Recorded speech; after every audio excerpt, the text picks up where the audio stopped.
मित्रों नमः संस्कृताय, मैं शिवम मिश्र, केंद्रीय संस्कृत विश्वविद्यालय लक्ष्मणपुर परिसर से शास्त्री शिवम मिश्र यूट्यूब समूह में आप लोगों का हार्दिक स्वागत अभिनंदन करता हूं। आज हम सभी लोग वेद के ऊपर चर्चा करेंगे। वेद में जो अग्रगण्य आदौ ऋग्वेद की चर्चा हम लोग करेंगे। ऋग्वेद के विषय में कौन कौन से प्रश्न बन सकते हैं परीक्षा की दृष्टि से, कौन कौन से प्रश्न प्रायः पूछे जाते हैं परीक्षाओं में, उन परीक्षा की दृष्टि से उन परीक्षाओं को भी ध्यान में रख करके आज हम लोग परिचर्चा करेंगे।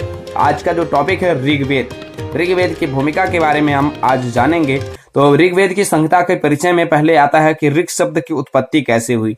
ऋग शब्द को हम जानेंगे कैसे कि ऋग शब्द है क्या, अर्थात तो कहें ऋच्यते स्तूयते अनया इति ऋक। क्या कहें, स्तुति परक जो मंत्र हैं उनमें आया क्या है, ऋच्यते स्तूयते अनया इति ऋक। ये क्या कहें, या ऋचा को ऋक को ऋचा भी कहते हैं, ऋक को क्या कहते हैं, ऋचा भी कहते हैं। तो इसलिए ऋग्वेद संहिता कहें वैदिक साहित्य का सबसे प्राचीन व प्रथम ग्रंथ का नाम ऋग्वेद है। इसका कारण यह है कि सभी वेदों में जो पूजित हैं, ऋग्वेद शब्द में ऋच और ऋक का अर्थ है क्या, स्तुति परक मंत्रा। कहें स्तुति परक मंत्र ऋक और ऋचा का जो है, अर्थात जो ऋचाओं की जो पाठ होती हैं तो वो क्या कहेंगे, स्तुति परक जो मंत्र होते हैं उनका हम पाठ करते हैं। तो इसलिए कहा ऋच्यते स्तूयते अनया इति ऋक, अर्थात ऋच्यते स्तूयते अनया इति ऋक। जिन मंत्रों की स्तुति परक याचना की जाए, ईश्वर के सामने स्तुति की जाए, वो क्या है, वो ऋक है, ऋचा है। इस प्रकार से क्या, जिन मंत्रों के द्वारा देवों की स्तुति की जाती है उन्हें ऋक या ऋचा कहते हैं। इसलिए ऐसी ऋचाओं के संग्रह के कारण इसे ऋग्वेद की संहिता भी कहा गया। जिसमें ऋग्वेद की संहिता उसे कहते हैं जिसमें ऋचाओं का संग्रह किया गया हो। ऋचाओं के संग्रह के कारण इसे ऋग्वेद संहिता भी कहते हैं। ऋग्वेद के महत्व के बारे में जाने को ऋग्वेद को चारों वेदों में सबसे अधिक महत्वपूर्ण, अक्षुण्ण तथा आदरणीय माना जाता है। परिणाम की दृष्टि से भी यह सभी चारों वेदों में विशाल काय ग्रंथ है। इसमें अधिकांश देव इंद्र, अग्नि, सोम, विष्णु, मरुत आदि प्राकृतिक तत्वों के प्रतिनिधि हैं।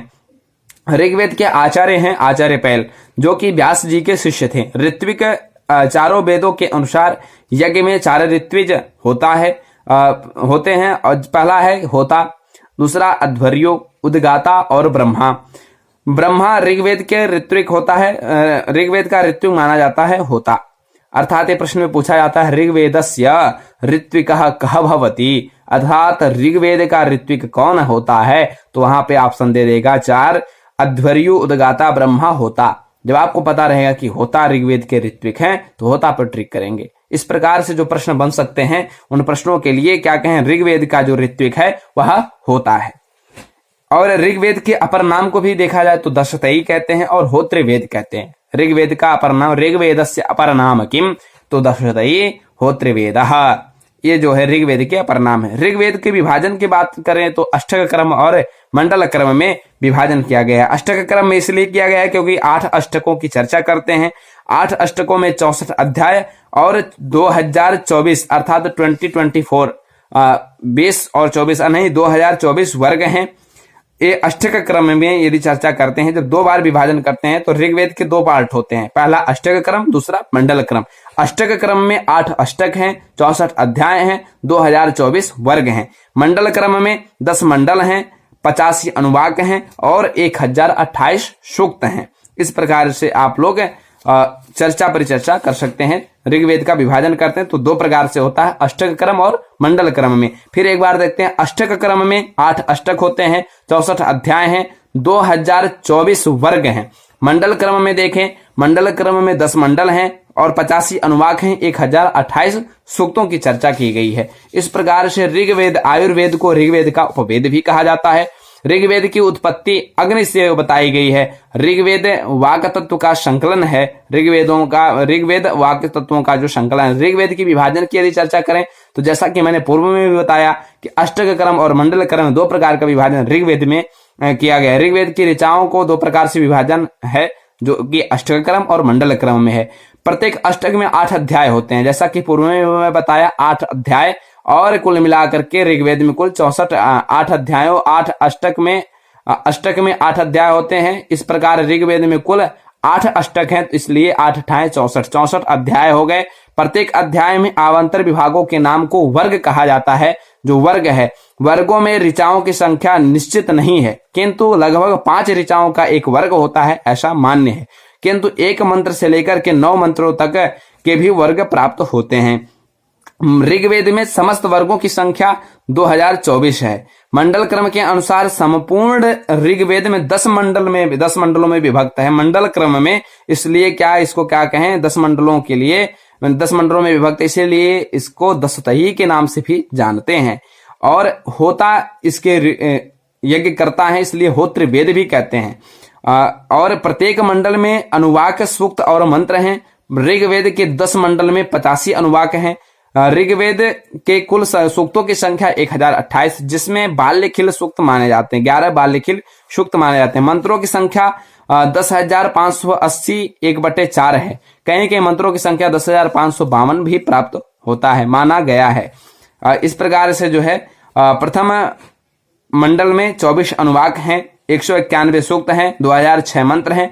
ऋषि प्रथम मंडल के ऋषि हैं मधुच्छंदा, मेधा, तिथि। ये प्रश्न बनता है। दीर्घतमा कस्य मंडलस्य ऋषि वर्तते, तो प्रथम मंडलस्य ऋषि वर्तते कः दीर्घतमा मधुच्छंदा, मेधा, तिथि। एक है मेधा, तिथि, मधुच्छंदा, दीर्घतमा, ये प्रथम मंडल के ऋषि हैं। द्वितीय मंडल के ऋषि गृत्समद हैं। ये प्रश्न पूछा ही गया है मित्रों, मैंने देखा है नेट पेपर में, ये पूछा ही गया है। कहें कि गृत्समद के कौन से किस मंडल के ऋषि हैं, तो द्वितीय मंडल के ऋषि हैं। ऋग्वेदस्य द्वितीय मंडलस्य ऋषि कः वर्तते गृत्समदः, मधुच्छंदा, दीर्घतमा और वामदेवः। जो आपको पता रहेगा कि गृत्समद द्वितीय मंडल के ऋषि हैं, तो गृत्समद पर आप ट्रिक करेंगे। तृतीय मंडल के ऋषि होते हैं विश्वामित्र। चतुर्थ मंडल के ऋषि वामदेव हैं। पंचम मंडल के ऋषि अत्रि हैं। इनको कई बार पूछा गया है पेपर में कि अत्रि कस्य मंडलस्य ऋषि वर्तते, कस्य वेदस्य कस्य मंडलस्य ऋषि वर्तते अत्रि, तो ऋग्वेदस्य पंचम मंडलस्य ऋषि वर्तते अत्रि। षष्ठ मंडल के ऋषि कौन है? 6वें मंडल के ऋषि भरद्वाज होते हैं। 7वें मंडल के ऋषि वशिष्ठ हैं। 8वें मंडल के ऋषि कर्ण और भृगु अंगिरस हैं। और 9वें मंडल के ऋषि सोम और पवमान हैं। 10वें मंडल के ऋषि त्रित, विमद और श्रद्धा कामयिनी, ये 10वें मंडल के ऋषि हैं। इस प्रकार से 85 अनुभाग, 1028 सूक्त, 10,552 मंत्रों का यह संग्रह है। ऋग्वेद में छंदों वर्णों की यदि चर्चा करें तो ऋग्वेद में गायत्री, त्रिष्टुप, जागत्या, अनुष्टुप, पंक्त्याशः, बृहत्, श्रेयः, ककुप्सुचिभिः, संयन्तुत्वा, इस प्रकार से जो मंत्र प्राप्त होते हैं, तो इसमें कहें गायत्री, उष्णिक, त्रिष्टुप, गायत्री, उष्णिक, अनुष्टुप, बृहति, पंक्ति, त्रिष्टुप, जगति। इस प्रकार से अक्षर क्रम से हम लोग जान सकते हैं।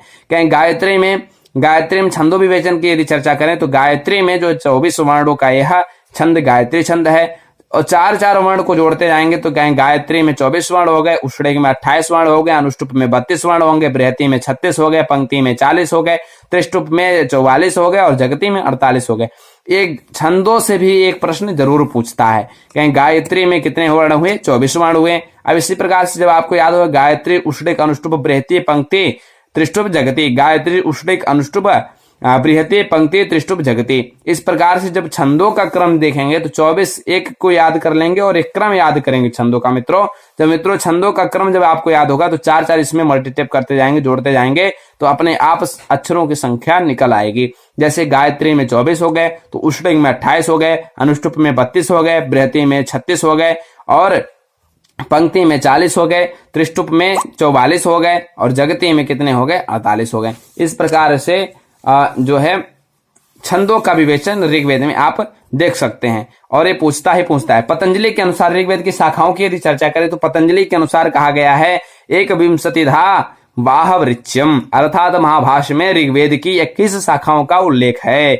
चरण व्यूह के अनुसार ऋग्वेदों की 5 शाखाएं प्राप्त होती हैं, जो शाकल, वाष्कल, आश्वलायन, सांखायन और मंडुकायन। ये 5 शाखाएं किसके मत में है? चरण व्यूह मतानुसारेण ऋग्वेदस्य पंच शाखा वर्तन्ते, 5 शाखा नाम उल्लेख प्राप्यते। 5 शाखाओं का उल्लेख प्राप्त होता है। पतंजलि के मतानुसार ऋग्वेदों की 21 शाखाओं का उल्लेख प्राप्त होता है। वर्तमान में ऋग्वेद की केवल शाकल शाखा प्राप्त होती है। ऋग्वेदीय ब्राह्मण की चर्चा करें तो ऋग्वेद से संबंधी 2 ब्राह्मण हैं। पहला ऐतरेय ब्राह्मण, दूसरा कौशितकी अर्थात सांख्यायन ब्राह्मण हैं। ऐतरेय ब्राह्मण में 40 अध्याय हैं। ऐतरेय ब्राह्मण में कितने अध्याय हैं? 40 अध्याय हैं। प्रत्येक 5 अध्यायों की एक पंक्तिका है और प्रत्येक अध्यायों में कंडिकाएं हैं, जिसे खंड भी कहते हैं, अर्थात 8 पंचिकाएं और 285 खंड हैं। कौशितकीय ब्राह्मण सांख्यायन शाखा का ब्राह्मण है। कौशितकीय अर्थात जो सांख्यायन ब्राह्मण है, ऐतरेय ब्राह्मण की चर्चा की एक बार फिर देख लेते हैं। ऐतरेय ब्राह्मण में 40 अध्याय हैं, जिसमें प्रत्येक 5 अध्यायों की एक पंचिका है, जिसमें 8 पंचिकाएं, 8 × 5 = 40 अध्याय, 8 पंचिकाएं और 285 खंड हैं। एक पंचिका है, प्रत्येक अध्याय में कंडिकाएं भी हैं, जिन्हें हम खंड भी कहते हैं, अर्थात 8 पंचिकाएं और 285 खंड हैं। किसमें? ऐतरेय ब्राह्मण में। ध्यान से सुनिएगा मित्रों, ऐतरेय ब्राह्मण में 8 पंचिकाएं 285 खंड हैं। ऐतरेय ब्राह्मण में 8 पंचिकाएं 285 खंड हैं, इसलिए ध्यान देना। कौशितकीय ब्राह्मण सांख्यायन शाखा का ब्राह्मण है, इसलिए इसे सांख्यायन ब्राह्मण भी कहते हैं। कौशितकीय ब्राह्मण को सांख्यायन ब्राह्मण है, सांख्यायन शाखा का ब्राह्मण है, इसलिए इसे सांख्यायन ब्राह्मण भी कहते हैं। कौशितकीय ब्राह्मण में 30 अध्याय और 226 खंड हैं। कौशितकीय ब्राह्मण में 30 अध्याय और कितने खंड हैं? 226 खंड हैं। प्रत्येक अध्याय में 5 से लेकर के 17 तक खंड हैं। कुल खंडों की संख्या 226 है। प्रत्येक अध्याय में 5 से लेकर के 17 खंड हैं। 17 खंड हैं, इसलिए कुल खंडों की संख्या 226 है। और कौशितकीय ऋग्वेदी आरण्यक की यदि चर्चा करें तो ऋग्वेदी आरण्यक भी 2 आरण्यक हैं। पहला ऐतरेय आरण्यक, दूसरा सांख्यायन आरण्यक। ऐतरेय आरण्यक में 5 भाग होते हैं। इन भागों को आरण्यक और या प्रपाठक भी कहते हैं, अर्थात ऐतरेय आरण्यक में 5 भाग हैं। इन आरण्यकों को आरण्यक या प्रपाठक भी कहते हैं। सांख्यायन आरण्यक में 15 अध्याय हैं। उपनिषद की बात करें तो मित्रों, ऋग्वेद में 2 उपनिषद प्राप्त होते हैं। पहला ऐतरेय उपनिषद है, दूसरा कौशितकीय उपनिषद है। ऐतरेय आरण्यक के द्वितीय अध्याय के 4th खंड से लेकर के 6th खंड तक ऐतरेय उपनिषद है। ऐतरेय उपनिषद के 3 अध्याय हैं। कौशितकीय उपनिषद के 4 अध्याय हैं। इस प्रकार से कल्प सूत्रों की यदि चर्चा करें तो जिन ग्रंथों में यज्ञ संबंधी विधियों का समर्थन प्रतिपादन किया जाता है, उन्हें कल्प कहते हैं। इसके 4 कल्प भेद हैं। पहला श्रौत्र सूत्र, गृह सूत्र, धर्म सूत्र और शुल्ब सूत्र। ऋग्वेद के 2 श्रौत्र सूत्र होते हैं, आश्वलायन और सांख्यायन। आश्वलायन में 12 अध्याय, सांख्यायन में 18 अध्याय हैं। ऋग्वेदीय 3 गृह सूत्र प्राप्त होते हैं, आश्वलायन गृह सूत्र, सांख्यायन गृह सूत्र और कौशितकीय गृह सूत्र। आश्वलायन गृह सूत्र में 4 अध्याय हैं, सांख्यायन गृह सूत्र में 6 अध्याय हैं और कौशितकीय गृह सूत्र में 5 अध्याय हैं। एकमात्र ऋग्वेदीय धर्म मूल है वशिष्ठ धर्म सूत्र, जिसमें 4 अध्याय हैं। ऋग्वेद का कोई शुल्ब सूत्र प्राप्त नहीं होता है। प्रतिशाख्य की यदि चर्चा करें तो ऋग प्रतिशाख्य ऋग्वेद का मात्र एक उपलब्ध प्रतिशाख्य है। कौन सा? ऋग प्रतिशाख्य। इसके रचयिता कौन है? शौनक ऋषि हैं। शौनक ऋषि ऋग प्रतिशाख्य के रचयिता हैं। और ऋग्वेद प्रतिशाख्य के 3 अध्यायों में विभक्त किया गया है। किसको? ऋग्वेदीय प्रतिशाख्य को 3 अध्यायों में विभक्त किया गया है। प्रत्येक अध्याय में 6 पटल और कुल 18 पटल हैं। प्रत्येक अध्याय में 6 पटल और कुल 18 पटल हैं। सूक्ताएं हैं, उन संवाद सूक्तों पर कुछ परिचर्चा करेंगे। आप लोग देखते रहिए शास्त्री शिव मिश्र यूट्यूब चैनल। संस्कृत ऋग्वेद के संवाद सूक्तों की यदि चर्चा करें तो पुरर्वा उर्वशी संवाद सूक्त अग्रगण्य है। पुरर्वा उर्वशी संवाद सूक्त ऋग्वेद के 10वें मंडल का 95वां सूक्त है। और मंडल की चर्चा करें तो 10वें मंडल का 95वें नंबर का सूक्त है, और जिसमें कुल 18 मंत्र हैं। इसे पुरर्वा उर्वशी संवाद सूक्त कहते हैं। पुरर्वा उर्वशी संवाद सूक्त में 10 मंडल, 10वें मंडल के 95वें सूक्त का ये जो संवाद सूक्त है, इसके ऋषि हैं पुरर्वा और उर्वशी। देवता हैं उर्वशी और पुरर्वा। अनुष्टुप छंद में यह वर्णित है। और स्वर क्या है? धैवत स्वर है। इसमें कुल मंत्रों की संख्या 18 है। पुरर्वा उर्वशी संवाद सूक्त में मंत्रों की संख्या कितनी है? 18 है। और दूसरी सूक्त यदि आती है ऋग्वेद में तो दूसरा सूक्त कौन सा है? यम यमी संवाद सूक्त, जो कि 10वें मंडल का 10वां सूक्त है। 10वें मंडल का 10वां सूक्त है, जिसमें कुल 14 मंत्र हैं। इसकी ऋषि की यदि बात करें तो यम वैवस्वत यमी इनके ऋषि हैं।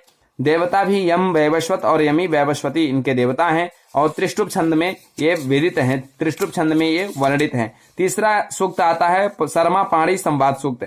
जो कि ऋग्वेद में 10वें मंडल का 108वें नंबर का सूक्त है, जिसमें 11 मंत्र हैं। मंत्रों की संख्या 11 है। ऋषि, पणि और शर्मा पाणी संवाद सूक्त है, इसलिए पणि और शर्मा जो है इनके ऋषि हैं। देवता भी शर्मा एवं पाणी है। त्रिष्टुप छंद है, स्वर धैवत स्वर है। इस प्रकार से तीसरा संवाद सूक्त है कौन सा? शर्मा पाणी संवाद सूक्त, शर्मा पाणी संवाद सूक्त है।